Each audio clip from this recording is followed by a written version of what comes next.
Caroge mah makin seueur diatur sanes makin linek ibu, tapi makin lingas. Teras upami ibu timuruan heg teu aya dasar bari ka berlebihan. Da makin liar atuh ibu caroge mah. Lain tamah sayang tapi tamah sangeuk.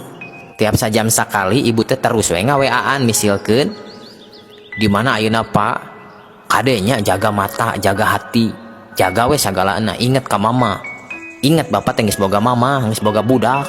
Mamah terido lamun bapak teleres. Kayak rejeki bapak moal barokah, kayak bakal jadi mamala jang bapak jang mamah jang kulawarga. Terus we tiap poe nyarios kitu ngaweaan jiga kitu. Padahal caroge keur damel capek eta teh.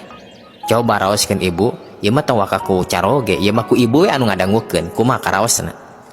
Da gila atunya. Komo kana sirah caroge pasti jangar atau ibunya. Akhirna ulah heran lamun makin berkurang rasanya anak ka ibu. Nya atuh da abdi teh alim caroge abdi pindah ka lain hati. Matakan kitu oge nyaah abdi teh. Justru ibu cara ibu ngungkapkeun ka nyaah teh salah. Sikap posesif eta justru jadi rentan pindah ka lain hati. Bahaya.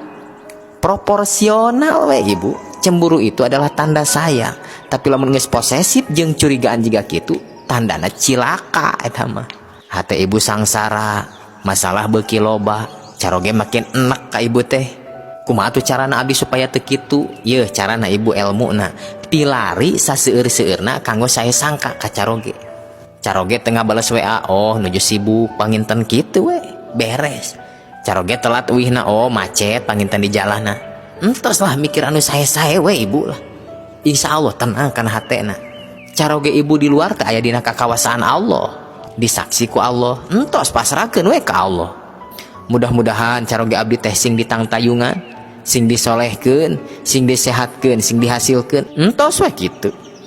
Teras we tugas ibu mah ngemut anu sae, ngahidmah anu sae, ngalayanan ka caroge anu sae, nyarios anu sae ka caroge mah.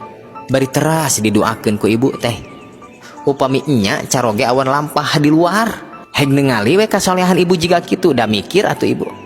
Piraku cenah aing wang kelang bontongor salingkuh di luar ari istri di bumi sakitu solehna. Ngeleket teh hatena nage ibu moal jadi tas leborna moal. Dijamin rumah tangga mah kedah diperjuangkeun, dipertahankeun sakumaha ibu jeung bapak kapungkur memperjuangkeun dugi ka nikah.